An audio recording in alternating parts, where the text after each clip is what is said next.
2014년 새해, 이 새해를 시작하는 우리 모두에게 하나님의 은총이 가득하기를 바랍니다. 올해는 이제 2014년을 시작하면서 우리 교회 표어를 예수를 깊이 생각하자, 예수를 깊이 생각하라 하는 표어입니다. 다 같이 한번 읽겠습니다. 시작. 예수를 깊이 생각하라. 깊이 생각하라. 2013년도 표어는 뭐였습니까? 성령의 이끄심, 성령의 능력, 성령의 삶. 또 역사를 좀 더 거슬러 올라가서 2012년도 표어는 뭐였을까요? 1년이 지나고 나니까 가물가물해. 2012년도는 힌트 세 가지. 2012년도가 우리가 어디에 들어온 거예요, 여기에?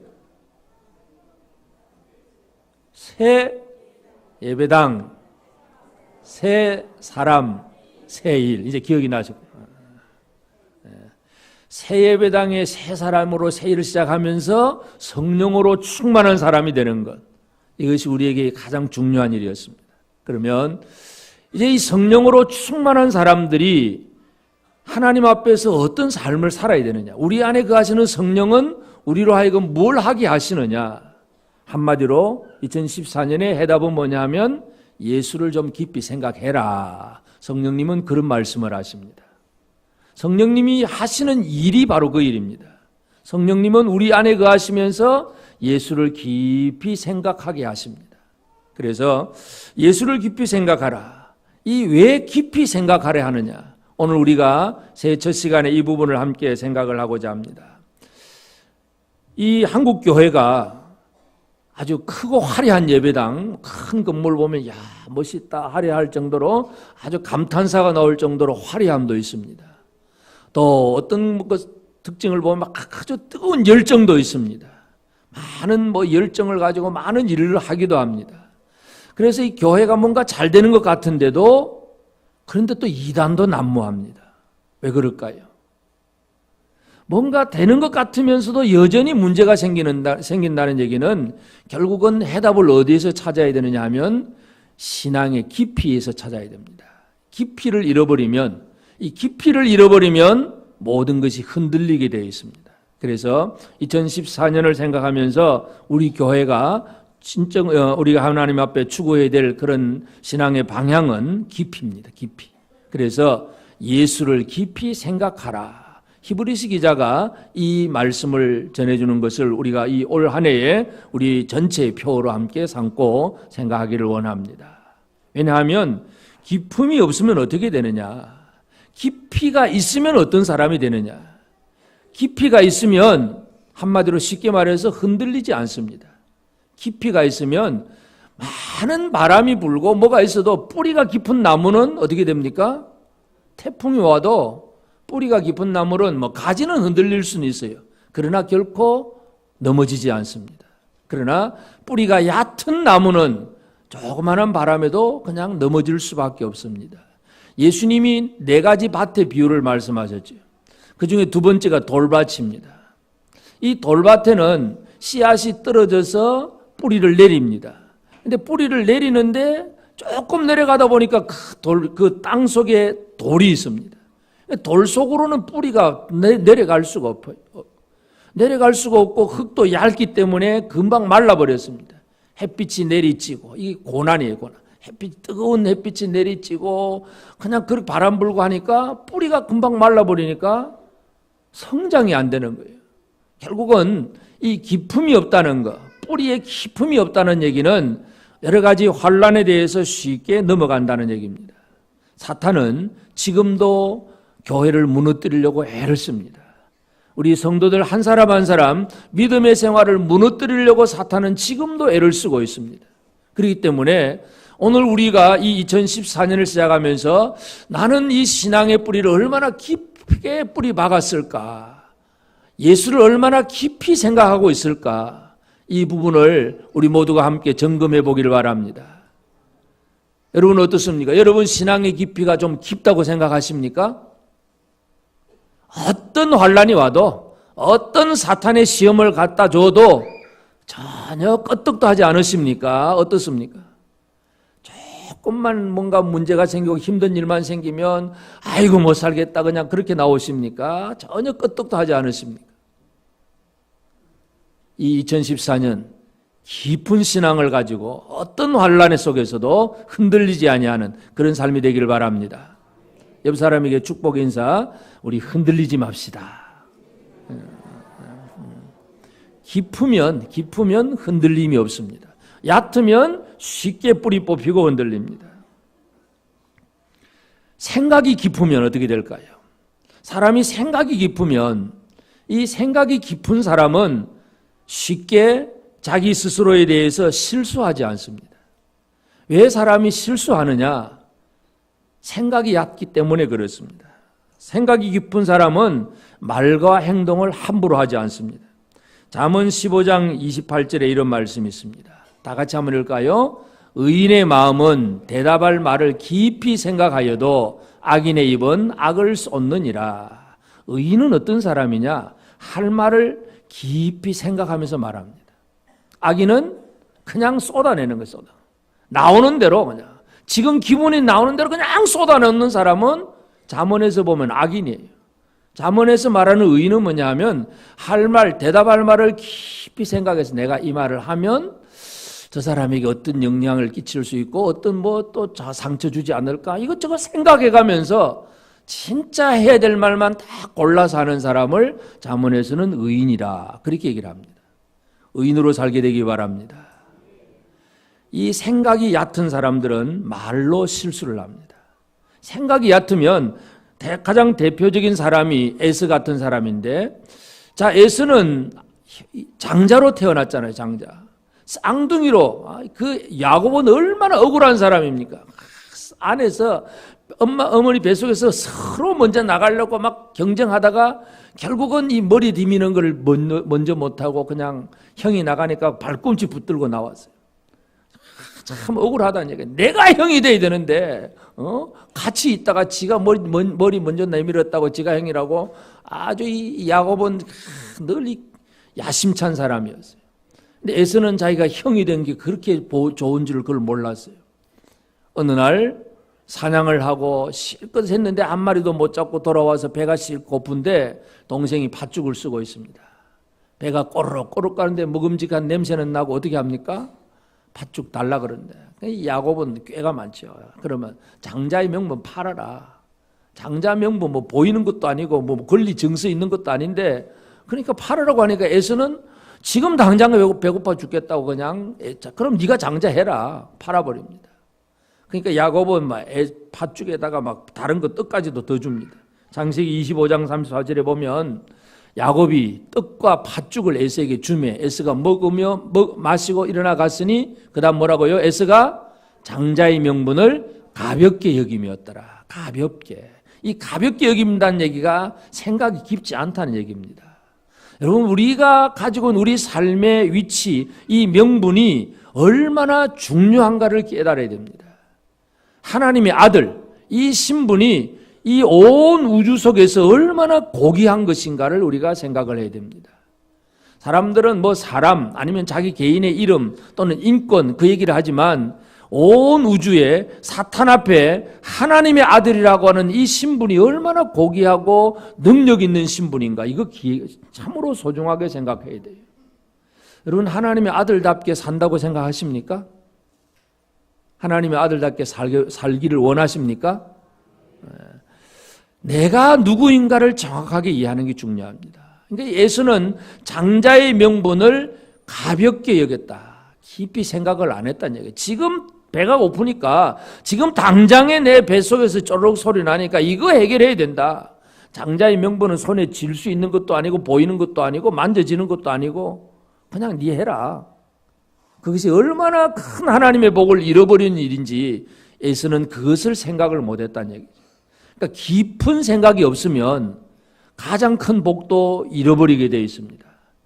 가장 큰 은혜를 누려야 되는데 그 누려야 될 은혜도 쉽게 잃어버리는 것이 바로 깊은 생각이 없는 사람이기 때문에 그렇습니다. 2014년 하나님이 주신 은혜를 하나라도 잃어버리지 않게 되기를 바랍니다. 생각을 좀 깊게 하셔야 돼요. 하나님 이것도 내게 은혜 주신 것이구나. 이것도 하나님이 내게 주신 복이구나. 생각이 되면 이거 붙들고 살려고 얼마나 애를 쓸는지 모르는데 생각을 하지 않습니다. 그냥 눈에 보이는 대로 막 귀에 들리는 대로 막 TV에나 더 신경 쓰고 다른 데 신경 쓰느라고 하나님 은혜 주신 것을 모르고 살면, 그걸 생각하지 않으면 하나님이 주신 은혜를 다 잃어버리게 되어 있습니다. 깊지 않으면 얼마나 참 손해가 나는 생활인가 하는 걸 알 수가 있습니다. 생각을 깊이 해야 됩니다.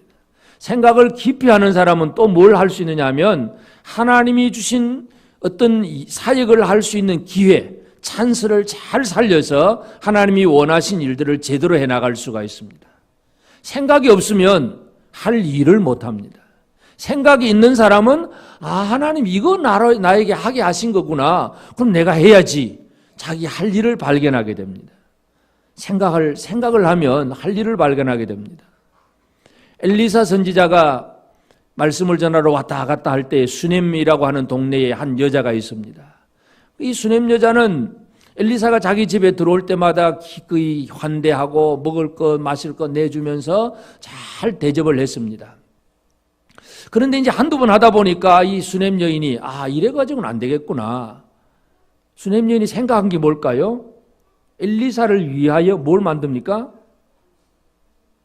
쉽게 말해서 영어로 엘리사를 위해서 게스트룸, 따라합시다. 영어로 게스트룸. 수넴 여인이 생각해낸 게 그거예요. 엘리사가 계속 우리 집으로 왔다 갔다 하는데 그냥 들어올 때 잠시 먹을 거 한 번 주고 끝내버려, 이게 아니다. 이렇게 자주 오는 분 같으면 아예 방을 하나 만들자. 그래서 방을 만들고 침대도 놓고 아주 편히 쉴 수 있는 공간, 게스트룸을 만들잖아요. 이는 왜 그럴까요? 생각을 해, 생각. 그래서 옛날 개역 성경 그 한글판에 보면은 엘리사가 그 수넴 여인에게 하는 말이 네 생각이 주밀하도다, 그런 얘기를 해요. 생각이 주밀하다. 우리 개역 성경, 지금 성경에는 열왕기하 4장 14절에 13절 보면 다 같이 봅시다. 시작. 엘리사가 자기 사환에게 이르되 너는 그에게 이르라 네가 이같이 우리를 위하여 세심한 배려를 하는도다. 내가 너를 위하여 무엇을 하랴? 왕에게나 사령관에게 무슨 구할 것이 있느냐 하니 여인이 이르되 나는 내 백성 중에 거주하나이다 아니라. 이 수넴 여인은 세심한 배려를 한다. 세심한 배려라는 것은 생각이 없으면 안 되는 거예요. 자, 옆 사람 한번 쳐다보시고 옆 사람을 위해서 어느 정도 무엇을 배려하고 사시는지 한번 생각해 봅시다. 좀 배려를 하십니까?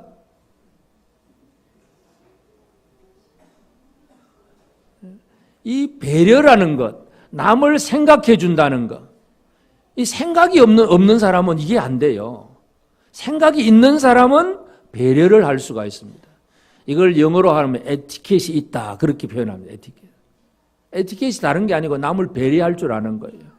지금 다른 사람이 힘들어하는지 아니면 즐거워하는지 기뻐하는지, 남 막 기뻐하는데 막 그 앞에서 울고 있으면 그것도 문제가 되는 거고, 남은 지금 슬픈데 그 앞에서 자기는 좋다고 박수치면 그것도 문제가 되는 거잖아요. 남을 뭐 생각할 줄 모르는 사람이에요. 그러니까 뭔가를 생각할 줄 알면 엘리사 선지자가 우리 집에 왔다 갔다 하는데 좀 더 편안하게 어떻게 하면 모실 수 있을까? 아예 방을 하나 만들자. 이 생각이 주밀한 세심한 배려를 하는 사람이다. 그러니까 엘리사가 그러면 네가 뭐 원하는 게 뭐냐? 다 들어줄게. 뭐 왕을 만날래? 사령관을 만날래? 뭘 원하느냐? 그러니까 수넴 여인이 그럼 구하지도 않아요. 그냥 자기 원하는 걸 구하지도 않으면서도 그냥 있는 대로 베풀려고 하는 이 생각, 깊은 생각이에요. 그래서 이 기품이 있다는 것은 환난을 이기는 것이기도 하고 자기 스스로 실수를 줄이는 것이기도 하고 할 수 있는 일, 해야 할 일을 더 잘하는 일이기도 합니다.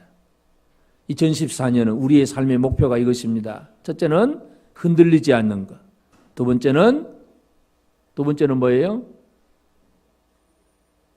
실수하지 않는 것. 내 스스로에 대해서, 내 자신에 대해서. 세 번째는 할 수 있는 일을 더 많이 하는 것. 이것이 바로 깊은 생각에서 나오는 결론들입니다. 이 깊은 생각을 할 수 있어야 돼요. 그러면 오늘 이제 본문에 히브리서 기자는 무엇을 깊이 생각해라 하는 얘기냐, 이걸 우리가 생각을 해야 되는데 첫째는 이 깊이 생각해야 될 부분 중에 제일 첫 번째는 뭐냐 하면 오늘 우리가 누구인가에 대해서 분명하게 얘기를 합니다. 그러므로 함께 하늘의 부르심을 받은 거룩한 형제들아, 함께 하늘의 부르심을 받은 거룩한 형제들아, 그런 얘기를 합니다. 오늘 우리가 누구입니까? 내가 누구인가를 다시 한번 하게 됩니다. 나는 하늘의 부르심을 받은 거룩한 사람들이다. 그렇게 믿으십니까? 옆 사람이 어떤 사람이라고요? 나와 함께 하늘의 부르심을 받은 거룩한 형제입니다. 믿으십니까? 옆 사람 한번 다시 한번 쳐다봐. 당신은 하늘의 부르심을 받은 거룩한 나의 형제입니다 하고 서로 한번 호칭을 붙여줍시다. 하늘의 부르심을 받은 나의 거룩한 형제입니다. 그러니까 내가 누구인가를 생각하는 것, 여기에서부터 모든 일이 시작이 됩니다. 니는 니, 나는 나, 따로따로 놀면 아무것도 안 됩니다. 함께, 우리는 함께 하늘의 부르심을 받은 거룩한 형제들이다. 믿으십니까? 네. 저 위에도 믿으십니까? 하늘의 부르심을 받은 거룩한 형제라는 사실을 믿으십니까? 네. 내가 누구인가를 알면 이제 삶을 바르게 살아갈 수 있습니다. 내가 하늘의 거룩한 그 부르심을 받은 걸 안다면, 그리고 거룩한 사람이라는 것을 내 스스로 안다면 함부로 살 수가 없잖아요. 내 마음대로 어떻게 살겠습니까? 내가 누구인가를 정확하게 이해하는 것. 그래서 사도 바울이 자기 사랑하는 제자 디모데에게 강조하는 말은 네가 어떤 사람인가 하는 것에 대해서 한 번 더 확인시켜 주는데, 디모데전서 4장 14절에 이런 말씀이 있습니다. 다 같이 봅시다. 내 속에 있는 은사, 곧 장로의 회의에서 안수받을 때에 예언을 통하여 받은 것을 가볍게 여기지 말며. 가볍게 여기지 말아라. 뭘 가볍게 여기지 말아라고요? 그 장로의 회의에서 안수받을 때 그 받은 거, 그 가볍게 여기지 마라. 좀 깊이 생각해라. 바울이 디모데한테 기품을 요구합니다. 아주 무거움을 요구합니다. 그래서 내가 누구인가? 나는 이 장로들의 모임에서 안수를 받은 하나님의 사역자구나. 이것을 디모데가 다시 한번 깨닫게 하는 말, 이것이 바로 바울이 디모데에게 들려주는 말입니다. 그래서 우리가 하나님 앞에서 내가 누구인가를 다시 한번 잘 생각을 해야 됩니다. 가장 기본적으로 나는 교회 다니는 사람이다. 이 정도만 생각이 되면 직장에서 어떻게 살까요? 예를 들어서 직장에서 막 술 먹고 막 이상한 짓 하자 그러는데 나는 교회 다니는 사람이다. 이 정도만 생각이 되면 어떻게 될까요? 그런 사람들이 물론 직장에서 성실하게 일은 다 같이 하지요. 그러나 뭐 술 마시고 뭐 나쁜 짓 하자 그러면 절대로 안 할 수밖에 없죠. 나는 예수 믿는 사람인데, 교회 다니는 사람인데 이 정도만 생각해도, 그보다 더 해서 나는 하나님의 아들인데 이 정도 생각되면 뭐 두말할 것도 없지요. 나는 누구인가를 정확하게 이해해야 합니다. 2014년 새해 첫 시간 스스로를 발견하게 되기를 바랍니다. 내가 누구인가, 나의 정체성, 이 나의 아이덴티티를 발견해야, 내가 누구인가를 정확하게 알아야 나는 하늘의 부르심을 받은 거룩한 사람이다. 이것만 정확하게 이해되면 거룩한 삶을 제대로 살아갈 수가 있습니다. 제일 첫 번째, 나를 발견해야 됩니다. 그리고 이제 히브리 기자가 이제 강조하는 것, 이 히브리서는 저자를 정확하게 우리가 모릅니다. 그래서 계속 히브리 기자라 그렇게 얘기를 하는데, 히브리 기자가 유대인 신자들한테 쓰는 편지예요. 그러니까 유대인 신자들, 유대인 그 율법에나 그 모든 율례에 다 정통한 유대인들 중에서 예수 믿는 기독교인들, 그 유대인들에게, 기독교인들에게 이제 구약 성경을 가지고 예수가 누구인가를 설명을 합니다. 그래서 이제 이 3장에서 우리가 믿는 도리의 사도이시며 대제사장이신 예수를 깊이 생각하라. 예수를 두 가지 신분으로 얘기를 합니다. 첫째는 믿는 도리의 사도, 그리고 대제사장. 이 두 가지를 잘 생각해라. 깊이 생각하라. 그 얘기입니다. 예수는 어떤 분이냐? 예수는 사도다, 사도. 우리는 사도 그러면 예수님이 보낸 사도, 그것만 생각하기 쉬운데, 사도라는 말 자체가 뭐냐 하면 보내심을 받았다. 그 얘기입니다. 보내심을 받았다. 아포스톨, 보내심을 받았다가 이게 사도라는 말입니다. 그래서 예수는 어떤 분이에요? 하나님 아버지가 세상으로 보내신 분이에요. 그래서 예수는 사도라고 표현을 합니다. 하나님이 아들을 보내셨는데 이 아들을 안 믿으면 어떻게 될까요? 보내신 예수를 안 믿으면 그건 예수 안 믿는 것이고 하나님을 안 믿는 거죠. 그러니까 유대인들은 하나님은 믿는다고 하면서 하나님이 보내신 예수는 안 믿는 거예요. 예수가 내가 하나님이다 그러니까 이 신성 모독자라 그러고 막 십자가에 못 박아 죽여버리고, 예수가 나타나서 하나님의 능력과 하나님의 말씀, 하나님의 모든 걸 보여주었는데도 유대인들은 믿으려고 하지도 않습니다. 그나마 이제 그 중에 소수의 유대인들 중에 회개한 사람들, 이 기독교인들이 있는데 이들에게 지금 예수를 믿는 도리의 사도다. 우리가 믿어야 될 믿는 도리를 가르쳐주는 사도라고 하는 사실을, 이것을 강조합니다. 그래서 예수는 보내심을 받았다는 얘기죠. 영생이 뭡니까? 요한복음 17장 3절에 영생이 뭐예요? 영생은 곧 유일하신 참 하나님과 그가 보내신 자 예수 그리스도를 아는 것이니이다. 그가 보내신, 하나님이 보내신, 그러니까 하나님과 하나님이 보내신 예수, 이걸 제대로 아는 것이 바로 영생이다. 여러분, 영생입니까? 영생입니까? 우리 청년들 영생입니까? 하나님을 알고 하나님이 보내신 예수를 알고 이걸 아는 것이 바로 영생이에요. 그래서 예수는 누구냐? 하나님이 우리를 향하여 보내신 분이다. 이 사실을 믿는 도리의 사도라는 얘기를 합니다. 그러니까 보내신 예수를 알면, 보내신 그분의 말만 제대로 들으면 그를 보내신 그 하나님을 우리가 이해할 수 있는 거죠. 그래서 예수님은 계속 제자들에게 나를 본 자는 아버지를 보았거늘, 또 내가 하는 말은 내 스스로 하는 말이 아니라 다 들은 대로 하는 말이다. 늘 예수님 그 얘기 하시잖아요. 그러니까 예수는 보내심을 받았다는 사실, 이것을 정확하게 안다면 우리 앞에 나타난 예수 그리스도는 하나님의 모든 것을 다 보여주는 그분이기 때문에 좀 더 주의 깊게 말씀을 들어야 되고 그 말씀을 생각하는 것, 그건 당연한 거죠. 그래서 이 보내신 자, 믿는 도리의 사도이신 예수를 깊이 생각하라. 예수를 그렇게 생각하라는 것입니다. 그리고 한 가지는 대제사장이신 예수를 생각하라. 대제사장이라고 하는 것, 제사장의 직분이라고 하는 것은 하나님과 사람 사이의 중보자의 직분, 중보. 그러니까 사람이, 죄인이 거룩하신 하나님 앞에 직접 나갈 수가 없어요. 만날 수가 없습니다. 죄인과 하나님 사이에 중보자가 있어야 되는데 그분이 바로 제사장이고, 제사장 중에 최고 높은 사람이 대제사장입니다. 그래서 예수는 대제사장이다. 예수를 통하지 아니하고는 하나님께로 나아갈 수 없다. 이것을 정확하게 아는 것. 그래서 대제사장을 정확하게 아는 사람은 그 대제사장에게 모든 것을 내어 맡기면서 그를 통해서 하나님께로 나아갑니다. 히브리서 4장 15절 아까 다 같이 봅시다. 시작.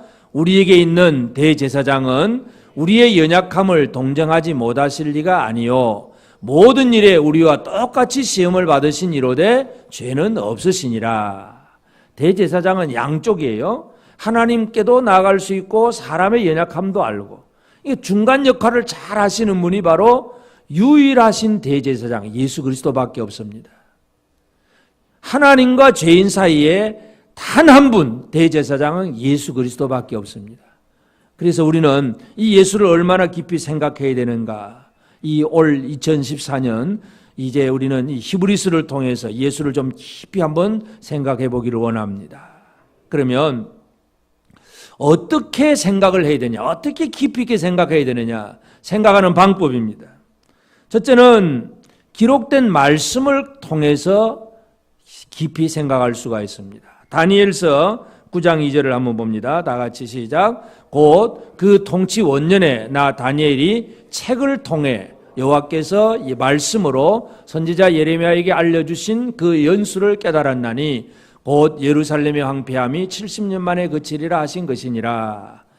다니엘이 책을 통하여, 책을 읽으면서 예레미야가 써놓은 책을 읽으면서 70년 이때구나. 바벨론이 무너지고 메데바사가 등장하는 거. 이제 우리나라가 회복이구나. 책을 통하여 안다는 거예요. 그러면 깊이 있는 묵상은 뭘 가지고 한다고요?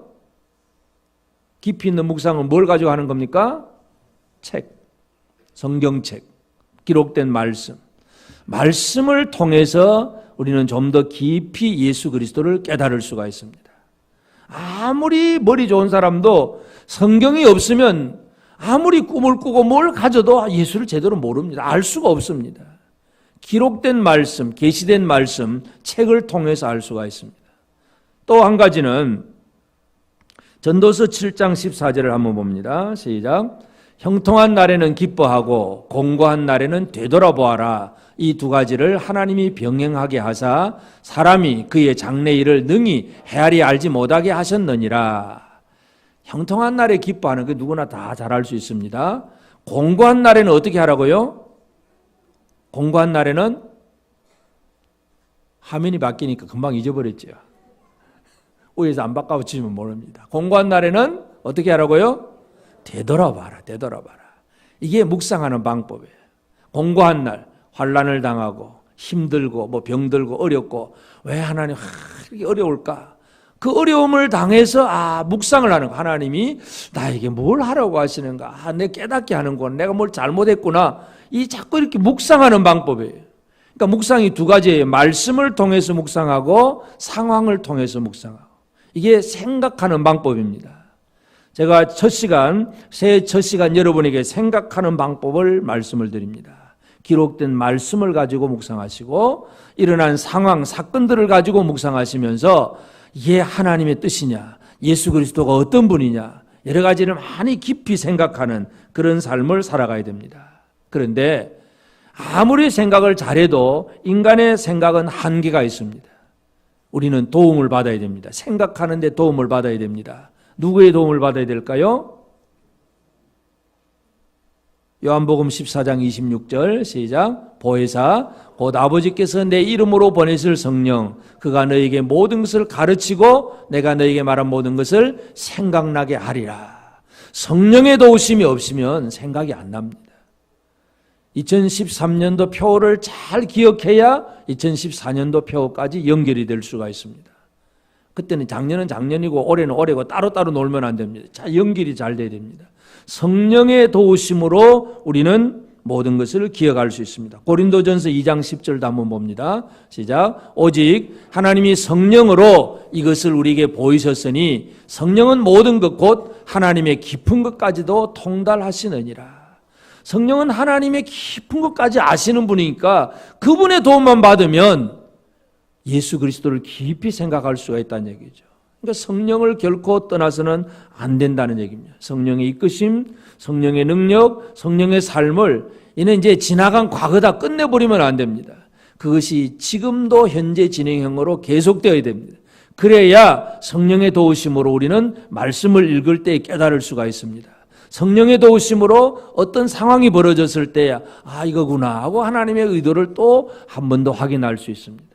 성령이 없이는 그 모든 깨달음을 가질 수가 없습니다. 그리고 가장 중요한 것, 깊이 생각할 때에 예를 들어서 신학 박사들은요 참 깊이 생각합니다. 이 단어 하나만 가지고도 철저하게 연구하면서 아주 깊이 있게 생각을 합니다. 그런데 참 아이러니하게 깊은 그런 학문을 하는 신학자들 중에서도 예수를 안 믿는 학자들이 꽤 있습니다. 성경을 학문의 대상으로 공부는 하지만 예수를 삶으로 믿지 않는 신학자들도 꽤 많아요. 그래서 자유주의 신학자들도 많고 하여튼 이상한 일들이 많이 벌어집니다. 왜 그러느냐? 예수를 생각하기는 생각하는데 뭐가 없느냐 하면 예수를 사랑하는 마음이 없기 때문에 그렇습니다. 깊이 생각하는데 제일 핵심은 뭐냐? 예수를 사랑하는 마음이에요. 사랑하는 마음 없으면 이 생각을 제대로 해나갈 수가 없습니다. 예레미야 31장 20절을 한번 봅니다. 시작. 에브라임은 나의 사랑하는 아들 기뻐하는 자식이 아니냐. 내가 그를 책망하여 말할 때마다 깊이 생각하노라. 그러므로 그를 위하여 내 창자가 들끓으니 내가 반드시 그를 불쌍히 여기리라. 여호와의 말씀이니라. 이 에브라임, 이 이스라엘을 향해서 하나님이 하시는 말씀이에요. 이는 내 사랑하는 아들 기뻐하는 자식이 아니냐. 내가 그를 책망하여 말할 때마다 깊이 생각하노라. 책망은 하지만 생각을 한다는 얘기예요. 여러분, 사랑하는 아들을 무조건 때립니까? 생각하면서 때립니까? 아들을 무조건 막 폭력으로 때렸다. 그거는 진짜 그는 부모다운 부모도 아니죠. 아들을 혼내주고 채찍질을 하더라도 생각을 합니다. 이 아이가 어떻게 잘못을 뉘우치고 어떻게 되기를 바라는 마음. 이 생각함으로, 그러니까 하나님이 지금 이스라엘을 깊이 생각하면서 책망한다는 얘기예요.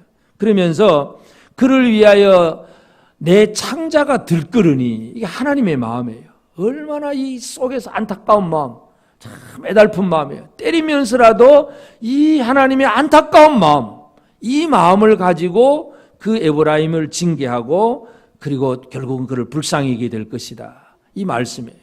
그러니까 깊은 생각은, 진짜 깊은 생각은 근본은 뭐냐면 사랑에서부터 시작합니다. 예수를 사랑하지 않으면서 성경책만 달달달달 외운다고 예수가 생각되어지는 게 아니란 얘기죠. 진정으로 예수를 사랑하는 마음이 회복되어야 됩니다. 그래야만 예수를 깊이 생각할 수가 있습니다. 우리 2014년 예수를 깊이 생각합시다. 표를 다시 한번 읽읍시다. 시작. 예수를 깊이 생각하라. 예수를 깊이 생각하라. 깊이 있어요. 깊이가 있어요. 예수를 깊이 생각하는 사람은 쉽게 말해서 이단에도 안 빠지게 돼요. 환난이 와도 안 넘어지는 거예요. 내가 할 일을 찾아서 일할 수가 있고 진짜 하나님이 원하시는 뜻을 이룰 수 있는 능력의 사람이 될 수가 있습니다.